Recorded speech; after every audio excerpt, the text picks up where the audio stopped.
A comparison of krill and fish oils is one better than the other. Essential fatty acids. Why do people take fish oil or krill oil? Because both contain essential fatty acids, or EFAs. EFAs are long-chain polyunsaturated fats that are essential because our bodies do not manufacture them, and they must be obtained from outside sources. The two main EFAs are omega-3s and omega-6s.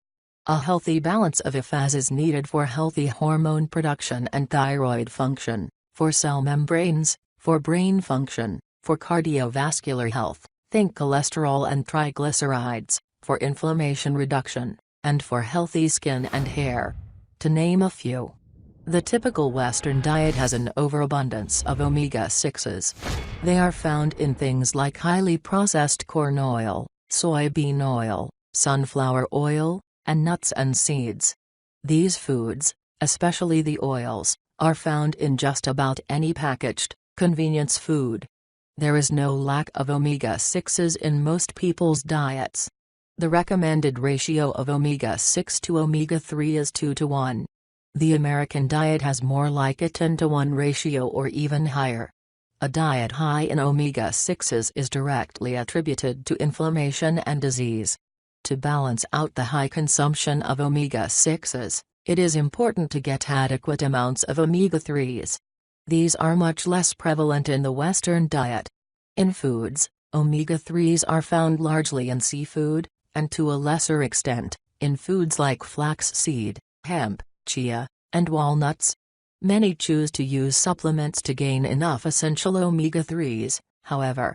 The important forms of omega-3 are EPA and DHA. These are only found in fish and seafood, and marine algae. The form of omega-3s in nuts and seeds is ALA, which must be converted in the body to become EPA and DHA. But this doesn't happen easily or as effectively. So let's look at a couple of the supplements that contain biologically ready forms of EPA and DHA, fish oil and krill oil. How are fish oil and krill oil made? Fish oil is derived typically from the tissues of oily fish like salmon, herring, mackerel, anchovies, and sardines through a process of heating, centrifuging, and separating the solids and water from the oily parts of the fish. Impurities are then removed and antioxidants added. Krill are tiny shrimp-like creatures living in the world's oceans. They feed on phytoplankton, and are thus at the bottom of the aquatic food chain. Antarctic krill tend to be the coveted species for manufacturers because of the Southern Ocean's pure waters and the harvesting techniques. High-quality krill oil is made by freezing the krill immediately upon harvest and then using a cold vacuum extraction process to obtain the oils. This ensures that none of the nutritional value is lost upon degradation. Proponents of krill oil list a few unique qualities that are lacking in fish oil. Astaxanthin. Krill oil naturally contains a powerful antioxidant called astaxanthin. Astaxanthin inherently protects the fats from oxidizing and becoming rancid. It is anti-inflammatory. It is also responsible for giving the supplement a reddish hue. Phospholipids. The omega-3s in krill oil are attached to phospholipids, whereas in fish oil, they are attached to triglycerides. Phospholipids, and the accompanying omega-3s, are readily absorbed by the body because the cell walls in the human body are made from phospholipids. Arguably, krill is more bioavailable since fish oil is bound to triglycerides that are not as easily assimilated by the body. Because of the better absorption, less krill oil may need to be taken than fish oil. Purity. Krill, being at the bottom of the food chain and eating only plants, do not have the same contaminants that larger fish contain. Mercury and other toxins are not present in krill. They are also mainly harvested from cleaner waters off of Antarctica. Less GI upset, krill oil is typically better tolerated. It lacks the fishy burps that fish oil supplements are known to cause. Sustainability. Krill are the largest biomass in the world. Only 1 to 2% of the krill population is harvested every year. The krill population is monitored by the Commission for the Conservation of Antarctic Marine Living Resources, CAMLR. The Marine Stewardship Council, MSC, certifies that harvesting is done in compliance with strict sustainability criteria to avoid overfishing. Help with arthritis. In this one study, 300 mg daily was found to alleviate joint stiffness, inflammation, and pain associated with arthritis after only 7 days, with major improvements after the 14-day mark. Improvement in hyperlipidemia. In a study of 300 people given daily doses of krill oil over a 12-week period, versus a placebo group, those given krill had a statistically significant reduction in serum triglycerides and also did not increase LDL levels of cholesterol. Pro-fish oil arguments. Proponents of fish oil claim that it is vastly superior to krill oil. Higher omega-3 content. The concentration of EPA and DHA in fish oil is much greater. Fish oil contains around 30% EPA and DHA. Krill oil only contains around 14% EPA and DHA. Less costly. Fish oil supplements are much less expensive than krill oil, especially given that one might presumably need to take more krill oil than fish oil to get the same omega-3 content. More research. There are literally thousands of studies and reviews of fish oil supplements and their benefits. There are only a handful of studies on krill oil because it is newer to the market. Fish oil's efficacy and reliability are much better documented.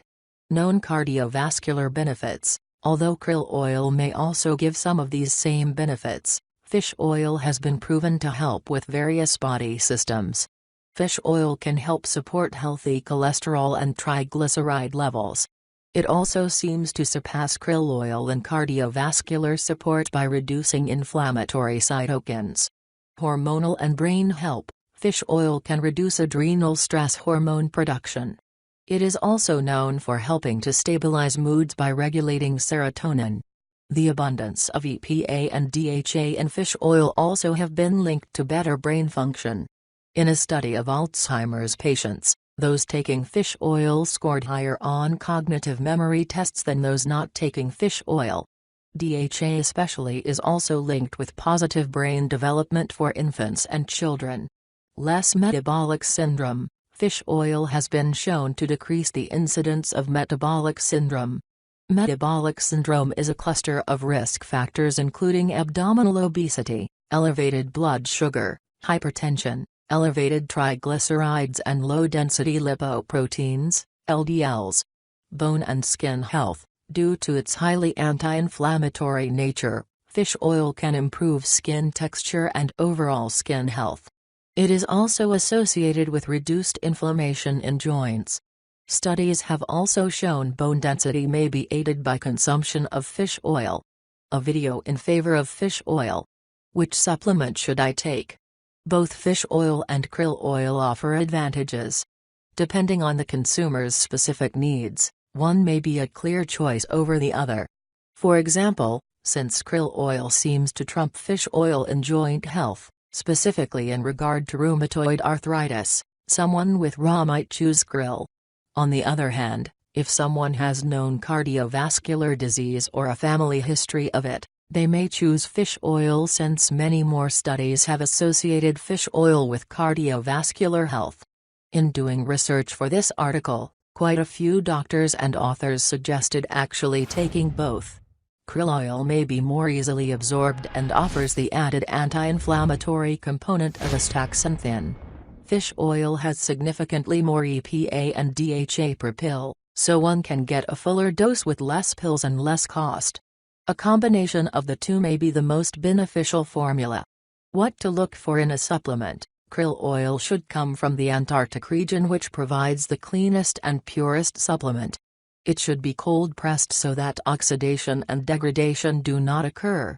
The Marine Stewardship Council's seal of approval is also important to ensure the krill was correctly harvested. Anyone with a shellfish allergy should not take krill oil. Fish oil should also meet certain criteria.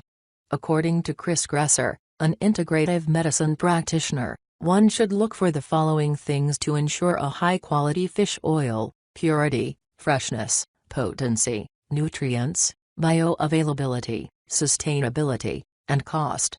The supplements should meet international standards for contaminants. They should have an adequate amount of DHA and DPA. The fish oil should be harvested in a sustainable way, not contributing to the overfishing dilemma. More expensive supplements are not always better.